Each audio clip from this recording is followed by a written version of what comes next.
Muy buenos días, queridos hermanos, y también a aquellas personas que nos visitan a través de la plataforma para escuchar la palabra del Señor. Y en esta mañana quiero que podamos abrir la palabra de Dios en Eclesiastés capítulo 7, del versículo 1 hasta el versículo 12.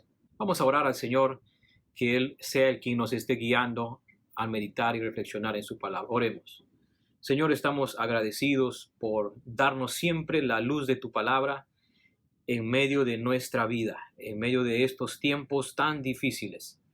Ayúdanos a mirarte, Señor, y a seguir lo que nos enseñas. Guíanos esta mañana, te lo pedimos en el nombre de Jesús. Amén. El día de hoy, la gran lección en la cual estaremos meditando, según Eclesiastés capítulo 7, del 1 al 12, es que en tiempos de adversidad debemos elegir lo mejor.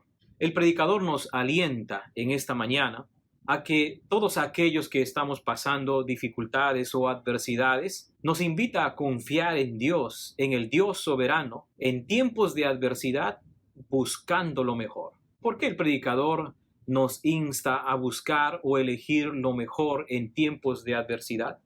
El problema es de que en diversas circunstancias no confiamos en Dios lo suficiente para ver algo bueno en tiempos de adversidad. Es que esa es nuestra realidad. Imagínense cada uno de nosotros. Dentro de no muy pocas semanas tendremos que elegir un nuevo presidente en nuestro país.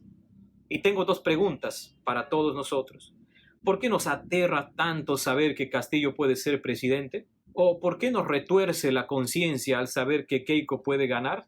Nos podemos preguntar de la misma manera sobre diversos temas en este momento. Por ejemplo, ¿debemos vacunarnos o no? ¿Debemos tomar alguna receta o seguir alguna receta para combatir el COVID, ya sea en un familiar, ya sea en algún conocido? Ante estas preguntas, podemos ser muy negativos. No podemos ver no solamente lo bueno, sino que no podemos ni siquiera ver lo mejor en medio de estas adversidades. Imagínense la situación que nos ha tocado vivir a muchos de nosotros, la muerte de muchos familiares. Ante esta realidad, ante esta partida repentina de muchos de nuestros seres queridos, ¿qué de bueno puedo sacar de todo esto?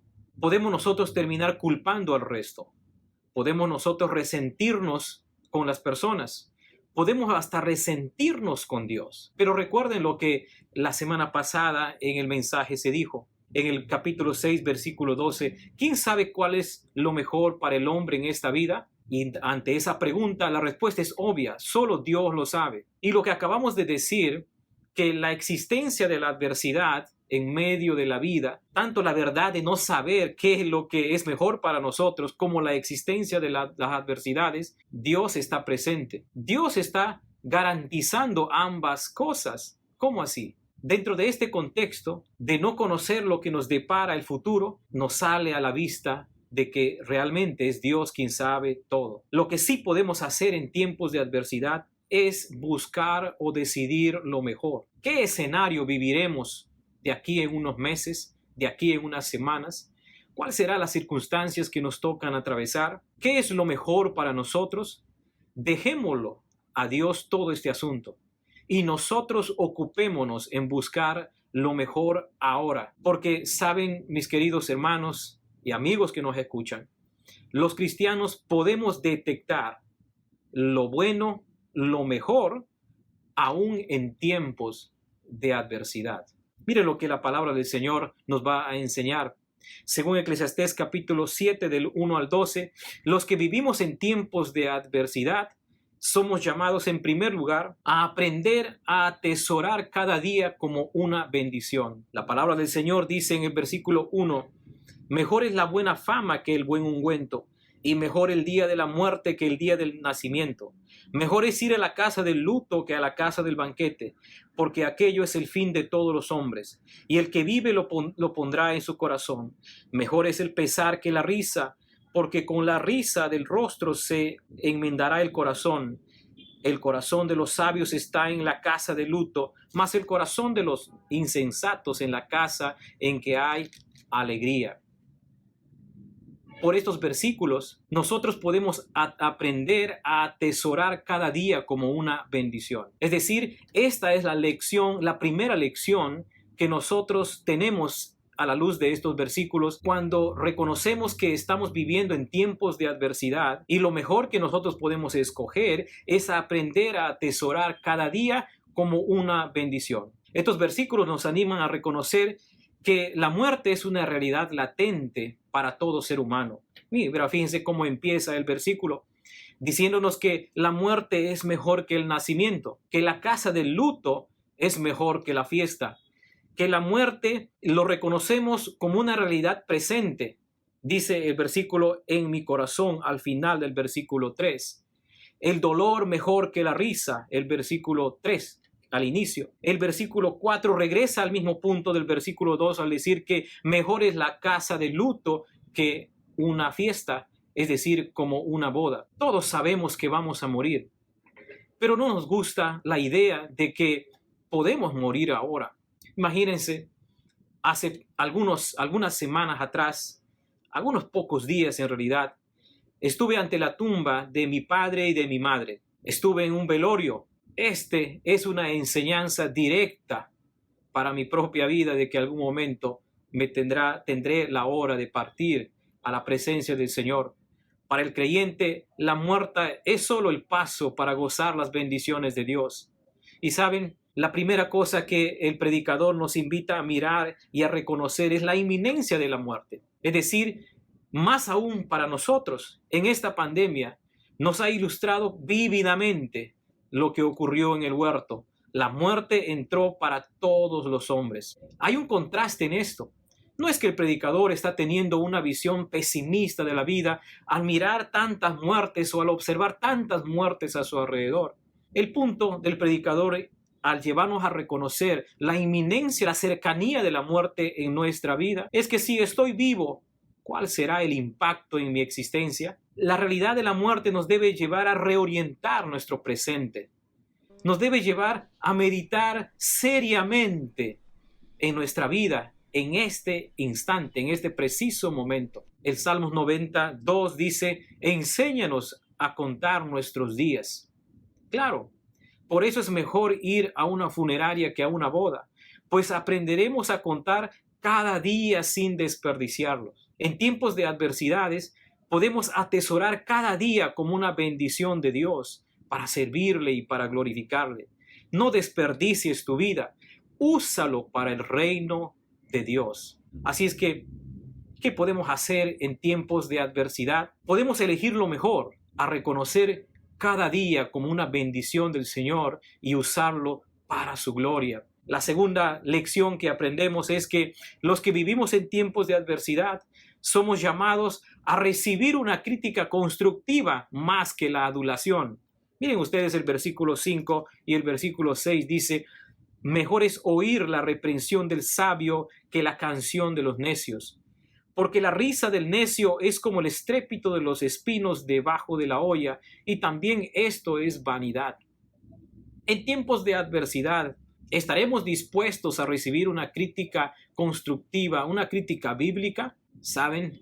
En estos momentos, como hay tantos temas difíciles que estamos conversando, tratando y escuchando, todos creemos tener la razón. Y más aún todavía, cuando estamos pasando tiempos de dificultades, tiempos de adversidad, somos tentados a buscar opiniones sobre mi propio problema que me ayude según mis propios criterios. En tiempos de adversidad, rara vez estamos buscando un consejo de la palabra del Señor, un consejo que venga de un creyente, de un hombre o de una mujer que teme a Dios. Rara vez hacemos eso. En tiempos de adversidad, lo que buscamos sencillamente es muchas veces la adulación o sencillamente que nos den la razón en medio de nuestras tribulaciones. Por eso el predicador dice, es mejor recibir una crítica constructiva del sabio que la adulación del tonto, del necio. La idea de recibir una crítica constructiva es que nos ayude a corregir alguna conducta cuestionable. ¿Cuánto necesitamos este tipo de crítica en tiempos de adversidad?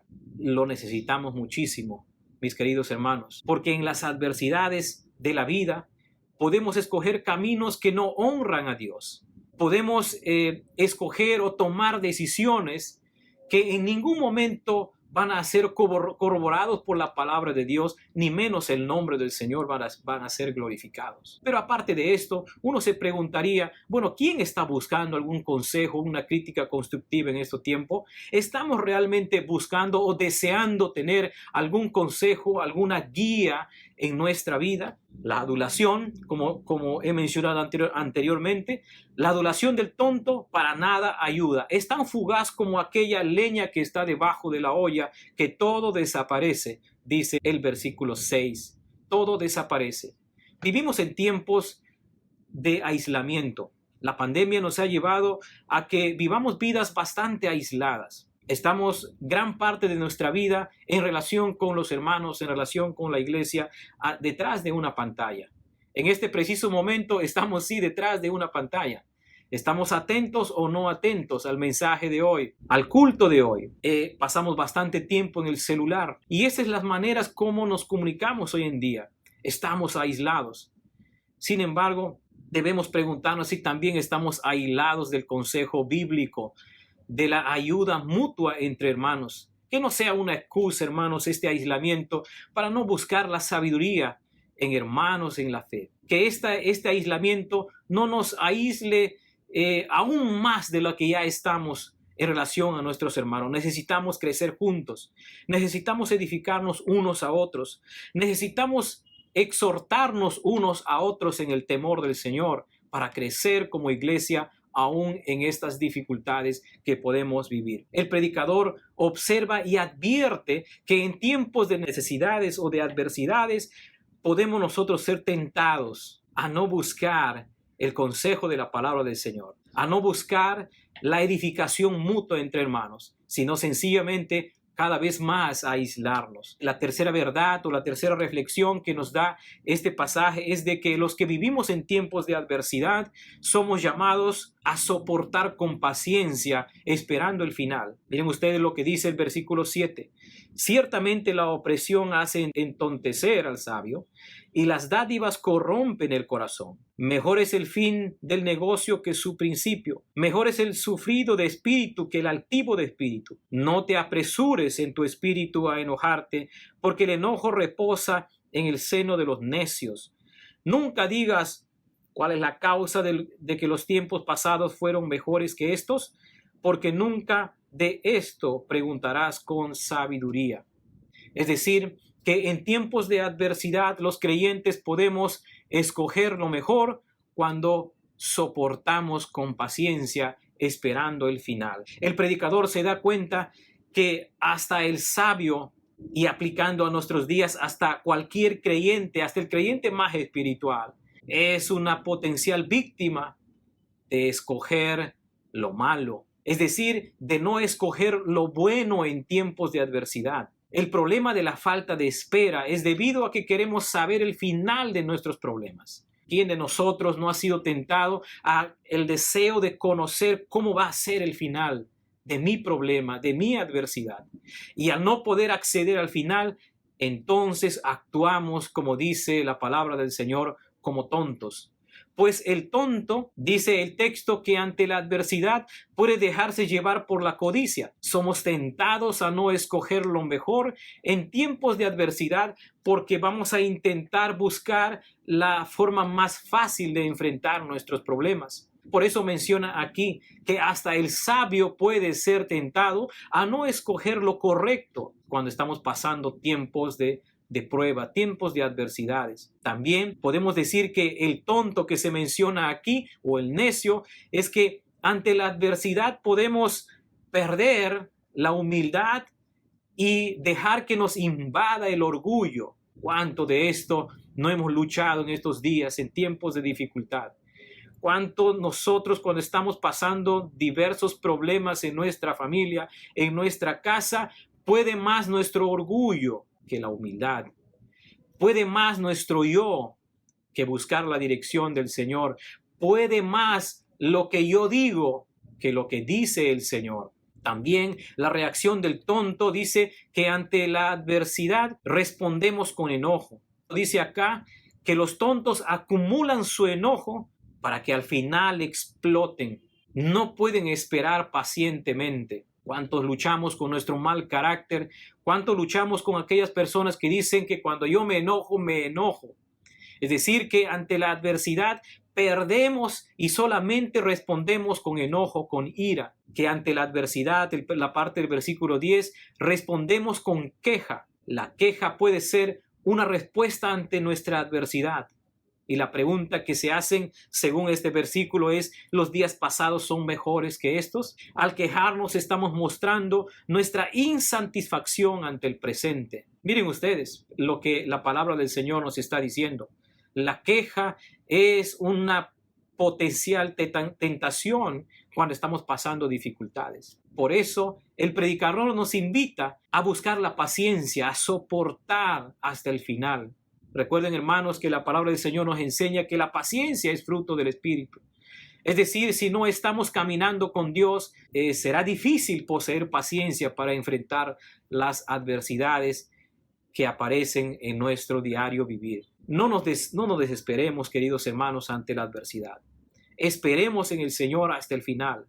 Escoge soportar con paciencia hasta el final. Cuando la adversidad golpea nuestra vida, tenemos que escoger el soportar con paciencia, esperando el final, sabiendo que Dios tiene una salida para cada una de nuestras dificultades. Y por último, el predicador nos invita a todos aquellos que estamos pasando momentos difíciles de adversidad, que somos llamados a escoger sabiduría para sobrevivir en medio de las adversidades. El versículo 11 y 12 dice: buena es la ciencia con herencia y provechosa para los que ven el sol, porque escudo es la ciencia y escudo el dinero, mas la sabiduría excede en que da vida a sus poseedores.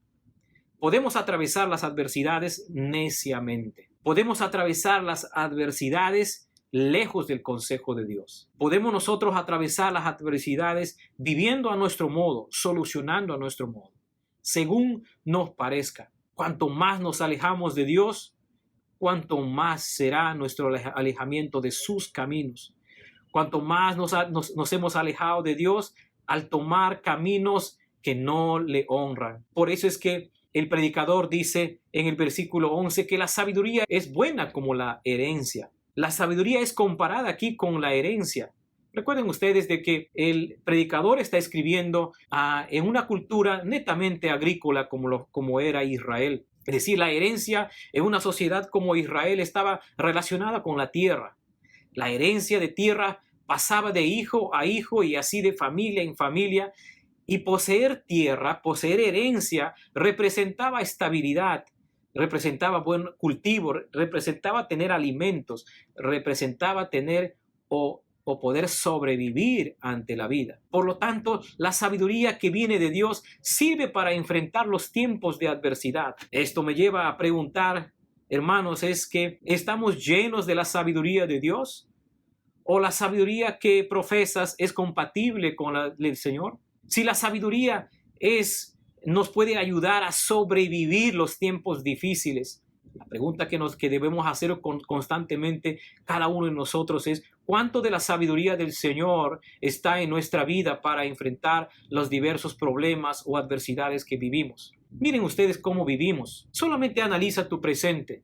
Analiza las últimas decisiones que has tomado. ¿Es sabiduría del Señor o es sabiduría de este mundo? ¿Es sabiduría que no viene de Dios? Tenemos que ser reflexivos ante esta realidad, mis queridos hermanos. Podemos nosotros vivir neciamente en nuestra vida. Podemos neciamente enfrentar nuestras adversidades. La última parte de este versículo 12 dice que la sabiduría es comparada con la protección del dinero. Versículo 12 dice: porque escudo es la ciencia y escudo es el dinero. Es decir, que el dinero hasta cierto punto puede proteger de las adversidades de la vida, como el alimento, como casa y como otras cosas más. Del mismo modo, la sabiduría que viene de Dios te puede proteger de no escoger lo bueno en tiempos de adversidades. Este tipo de sabiduría necesitamos, hermanos, para honrar a Dios cuando estamos pasando momentos difíciles. Necesitamos esta sabiduría que nos proteja de deshonrar el nombre de Dios cuando estamos en dificultades. La última parte del versículo 12 dice: la sabiduría es superior a la protección limitada del dinero, porque la sabiduría, dice, da vida al que posee. Es decir, cuando se menciona aquí que la sabiduría da vida al que posee, no se está refiriéndose a la vida eterna, sino sencillamente a la protección en esta vida de tantos sufrimientos que podemos nosotros atravesar a lo largo de nuestra vida. La sabiduría nos protege de la dureza de la vida, pero otra vez nos preguntamos, ¿qué tipo de sabiduría estamos usando en estos momentos? ¿Qué tipo de sabiduría usamos cuando atravesamos dificultades en nuestra vida? No debes olvidar que la sabiduría nos protege de la dureza de esta vida. Por lo tanto, ¿cuán duras son las realidades en las que nosotros vivimos? Ahora tenemos la sabiduría que viene de Dios para hacerla frente. Seamos sabios para vivir en esta vida. Ante las elecciones de la vida, ante cualquier circunstancia que vivimos, ante cualquier tema coyuntural que estemos atravesando, que no sea esquiva la sabiduría de Dios. No nos hagamos sabios en nuestro propio entendimiento. ¿Podemos nosotros escoger la sabiduría que viene de Dios, que es santa, que es pura, que es sin mancha? ¿O podemos escoger la sabiduría que viene del mundo y así enfrentamos nuestras dificultades? En todos los temas que nosotros tratamos hasta el día de hoy, podemos estar en bandos, en distintos bandos por nuestras opiniones. Pero hermano, cualquier bando que nosotros tomemos, debemos reflexionar y pensar cuánta sabiduría del Señor está fluyendo en nuestras reflexiones, en nuestros pensamientos y en nuestro modo de hablar. Hoy en día, Dios nos invita y nos desafía a vivir sabiamente. Dios en este tiempo, en vez del insulto, en vez del odio, en vez de solamente las discrepancias, Dios nos invita a vivir sabiamente. Por eso, ¿qué vamos a elegir? Elijan lo mejor, nos diría el predicador. Elijan lo mejor porque no sabemos qué nos depara el futuro. Elijamos lo mejor según el Nuevo Testamento porque nosotros sabemos que tenemos en el futuro un reino prometido. Elijamos lo mejor en esta vida, en este tiempo, frente a la esperanza que tenemos en el futuro. Jesús nos enseñó de diversas maneras la misma cosa. Es decir, Jesús también nos invitó a escoger o buscar lo mejor en tiempos de adversidad. Por eso el Señor Jesús nos ha dicho que debemos ser felices cuando pasamos persecución. Tenemos que ser felices cuando nos odian o cuando nos insulten por la causa de Cristo. El sufrimiento no es ajeno a la vida del creyente. Las adversidades no es ajena a la vida del creyente. Miren ustedes, el sufrimiento, las adversidades están a lo largo de toda la Biblia. Desde el Génesis aparece el sufrimiento como castigo a la desobediencia del hombre. Aparece el sufrimiento como castigo al pueblo de Dios. Cuando ellos desobedecieron, Dios les castigó con diversos sufrimientos, como exilio, invasiones, hambre. Sin embargo, muchas de esas circunstancias difíciles Dios estaba usando para que su pueblo regresara. De esa misma manera, nosotros los creyentes, cuando miramos el sufrimiento, cuando miramos las adversidades, tenemos que escoger lo mejor, sabiendo que el sufrimiento que podemos pasar, las adversidades que podemos pasar, nos hacen mirar la futura gloria venidera que nos ha prometido el Señor. Lo que nosotros podemos pasar el día de hoy, todo es temporal, a algo que no se acaba por lo prometido por el Señor. Alegrémonos ahora mientras nosotros compartimos el sufrimiento de Cristo. Cuando pasemos pruebas, alégrense, sabiendo que esto producirá madurez, dice Santiago capítulo 1, versículo 2. Entonces llegamos al final de esta reflexión. ¿Qué escogerás en tiempos de adversidad? Escoge usar cada día para la gloria de Dios. Escoge buscar el consejo que venga de la palabra de Dios. Escoge soportar con paciencia, esperando el final. Y escoge la sabiduría que viene de Dios. Que Dios nos ayude, hermanos, que en tiempos de adversidad siempre escogemos lo mejor. Siempre escojamos lo mejor. Oremos. Gracias, Señor, te damos por tu palabra. Ayúdanos, Señor, con la guía tuya a siempre escoger lo mejor, sea cual sea nuestras circunstancias. Gracias, Señor, por tu palabra y ayúdanos a vivir, Señor, con esta sabiduría que viene de ti. En el nombre de Cristo Jesús. Amén. Que Dios les bendiga a cada uno de ustedes.